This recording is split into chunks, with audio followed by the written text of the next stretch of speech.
aside having this conversation. The preparedness part of it is science-based. You got to be prepared now. It's not something we just say for our health, right? Hurricanes don't care about your timelines at all. You look at history. You go back in time.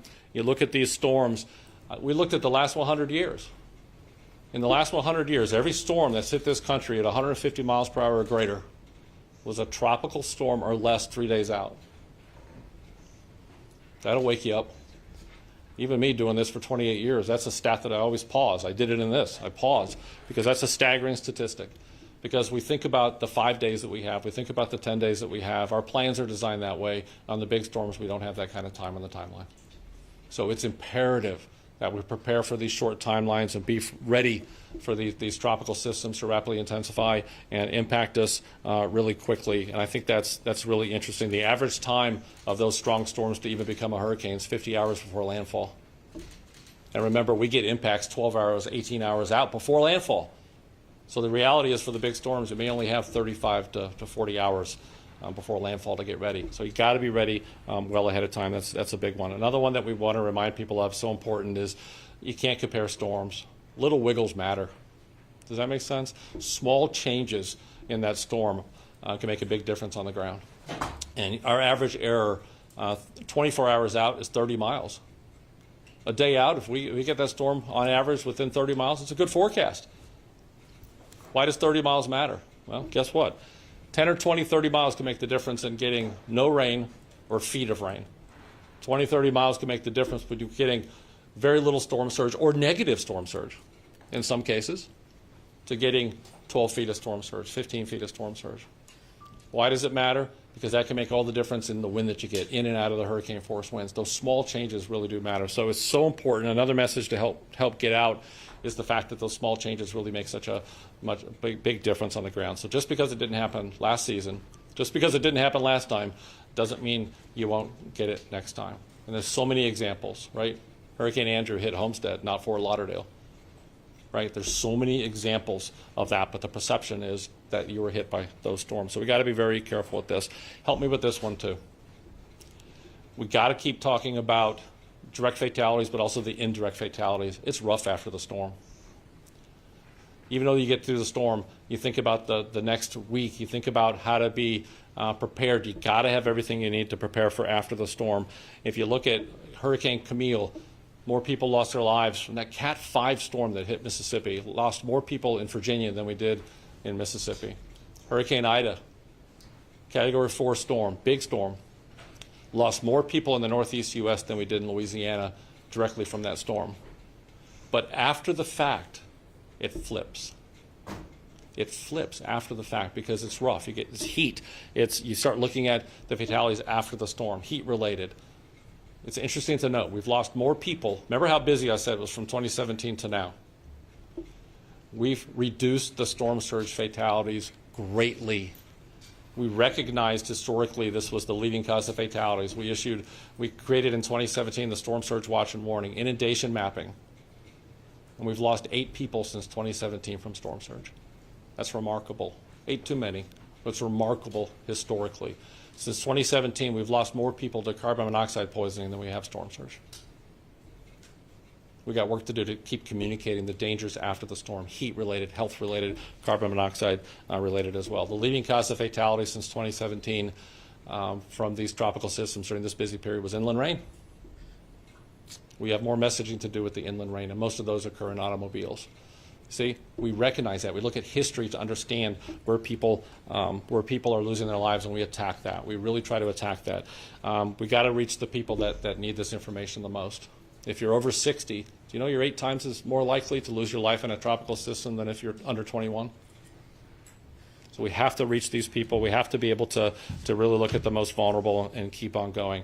And I've only got a couple more points. I get on a passion, on a roll sometimes. Look, there's no such thing as just a Cat 1.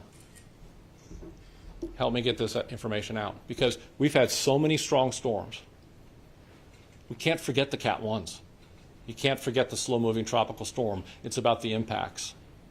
Really worries me that we're going to be waiting for those strongest storms to be able to take action. A slow-moving Category 1 could be incredibly, incredibly dangerous. storm surge, wind, flooding, and so forth. Got to take them all serious. Does that make sense? Help me communicate that. It's not just about those big storms. No such thing as Justa.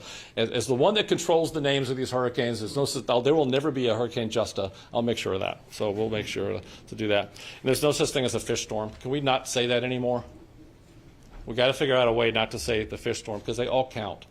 Because even a storm 1,000 miles offshore can cause rip currents. We lost 130 people in 2021 due to rip currents in this country. There's no such thing as a fish storm. They can still impact us. They impact shipping. They impact everything that we do, including rip currents, and we want to try to prevent those as now. So I got to wrap up because I will truly go on and on. Time is now to really be ready. It's time to have your supplies and be ready. It's time to make sure that you have the latest information. These forecasts do change.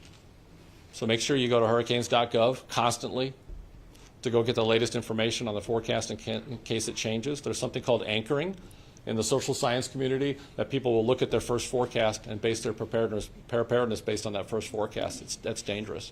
You have to keep watching for these forecasts as they change. So for more of that preparedness information and great stuff, my pleasure to introduce FEMA Administrator Deanne Criswell. I think every week we've seen each other for...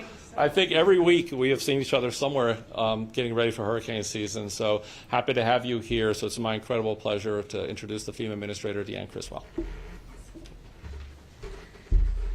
Thanks, Director Graham. Ken, my friend and colleague, it's just really good to be here today. It's good to be here at the National Hurricane Center because it really demonstrates the partnership that FEMA has with NOAA and specifically the National Hurricane Center, because it's so important that we work together to have that accurate forecast so we can get information out to communities, so our local emergency managers and our state emergency managers have the best data that they can get in order to make the decisions that they need to make.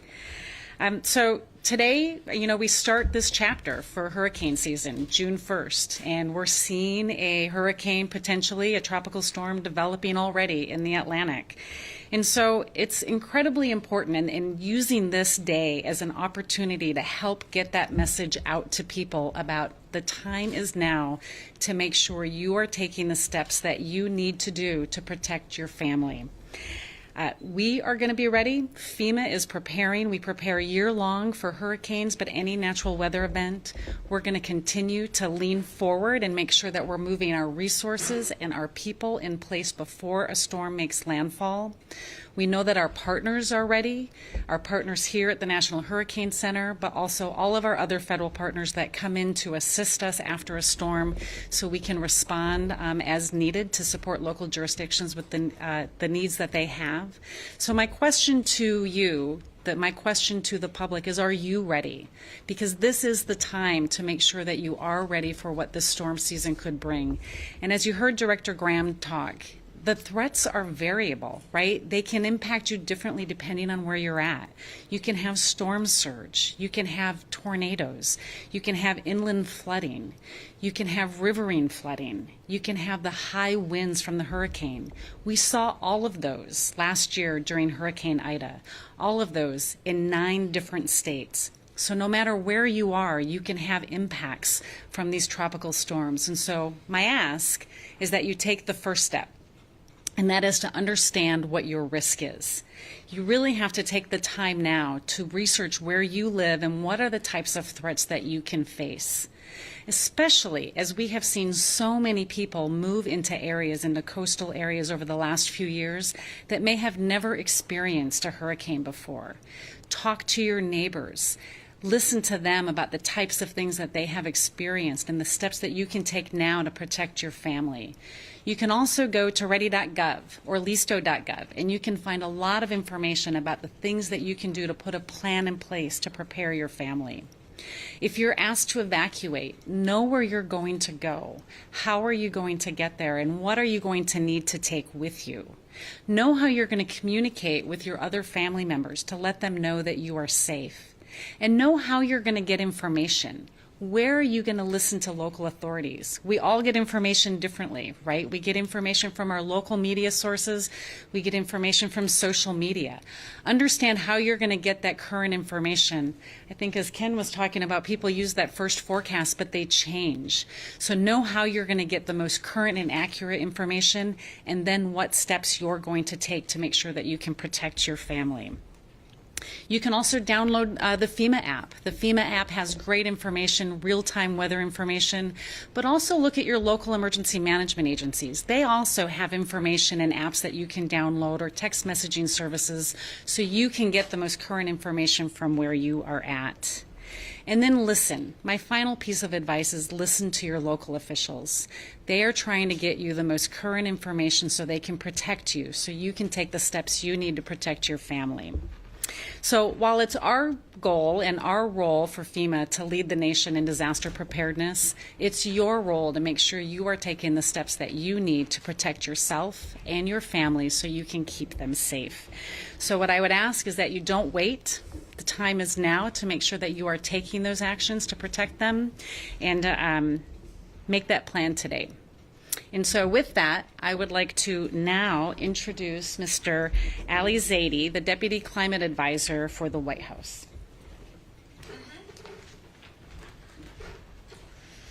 Thank you, Administrator, and it's good to be here. I want to just start out by reminding folks of the websites, ready.gov and listo.gov. I think it's really important that folks get the information that they need to be prepared as much as they can. I think at the same time, it's really important for us to keep in mind the decisions individuals don't get to make in the face of storms that have become more frequent and more severe. Part of the policy of the Biden administration is to make sure that at the same time as we are teaming up with state and local governments to be a partner, at the same time as we're trying to get good information out to individuals so that they can be prepared, we've also got to look at the horizon and realize that there are things that we can do that are within our power to both bolster the fundamental resilience of this country, make sure that road is built in a way so it doesn't wash out and prevent people from being able to leave town, make sure that the grid is hardened in a way so that the lights stay on after the storm, and making those investments is absolutely critical. One of the things Director Graham said that just struck me was this notion that hurricanes don't respect our timelines. And it strikes me, working on climate, that climate doesn't respect our timelines. We've got to move faster and more quickly in tackling this crisis that's flashing bright red as a true, clear, and present danger in our communities all around the country. And it's really easy to get caught up in the gloom and doom and despair, and God knows we've got a lot of data points and lost friends and lives and communities that have been spent in reminding us of the enormity of the crisis. And, you know, to me, it's striking that and I've seen Administrator out there, you know, standing with communities, working to respond and then rebuild. It strikes me it's so powerful when the American family comes together in these moments after a storm hits, after the wildfire razes a town, after the drought parches our communities, our farmers and our ranchers. We come together. And I think the clarion call in this moment from the President, from all of our leaders, is that we've got to figure out how to come together before the storm. We've got to figure out how to come together around the work of building a more resilient set of communities and a more resilient nation.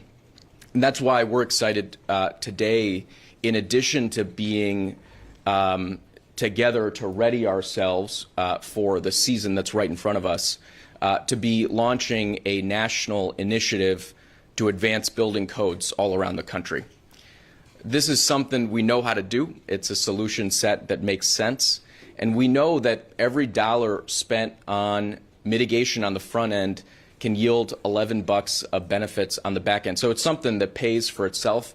And, you know, even before we get lost in the dollars and cents of it, and literally communities around the country that have adopted these codes are saving billions of dollars today, it keeps us from having to face that that I think more emotional and personal reality that comes with all of this, something that can't be boiled down into the dollars and cents. So I just wanted to be here in part to connect the dots as we are connecting them. Deanne's part of our National Climate Task Force. NOAA is part of that as well. We've come together across the President's Cabinet to advance this Building Codes initiative. It's part of a broader effort, not only to accelerate the deployment of resilient solutions, but also get at the root cause of the challenges we're facing. You know, Ken talks about the hockey stick that we're observing in terms of the frequency and severity of storms. We've got folks who've analyzed the data. In the last year, not only $145 billion of damage, but 40% of the American people experiencing this in their lives. It's becoming more frequent and severe. And I think in addition to being prepared and ready for the challenge right in front of us with this hurricane season, I think we've also got to bring that sense of urgency, not only at the level of individuals, but at the level of public leaders, folks in legislature, folks in state and local government, folks in the federal government, doing everything that we can to boost resilience and boost the technologies that are going to take that carbon out of the atmosphere, bend the curve on this climate crisis. So grateful to be here and grateful for the work of this center, for our ability to ground all of this in facts and science. And that is something that informs not only our work in disaster preparedness and response, but really our broader response to the climate crisis. Thank you, Ellie. We've got time for questions, so we'll open the floor up. When I call on you, just give me your name, affiliation, and who the question is directed to. Evan? Evan Brown, Fox News, I guess for Director Graham. You mentioned briefly the forecasting for Central Pacific hurricanes and Eastern Pacific hurricanes. A few years ago, Central Pacific Hurricane Center was very separate from this organization, and now it's very combined, and it's all on one website. And we've seen, I think, more prevalent Pacific storms that don't necessarily get the same amount of attention as the Atlantic storms, mostly because we have more states in the Atlantic than we do in the Pacific. But I know some people in Hawaii that have gone, close call for us. Let's talk about Pacific storms. Why is the forecasting for them any different from a science perspective? Is it a different animal, or is it the same animal, different jungle? Yeah, science is very similar, and you're right. You look at the Central Pacific Hurricane Center. We combine the websites to get the visibility. So we're really trying to get that visibility, and something that's not also known, they could back us up. So we have that coup plan to be able to keep the mission going if something happens, but they can also back us up on some storms. That's important for the country to know, that if something does happen, that we do have some backup. The services and the mission will continue. So I think that's comforting. But the science is the same. I think the big difference is you have a situation that many of those storms, you look at the latest one that hit Mexico, but throughout much of the season, they start traveling towards the west. There's less land.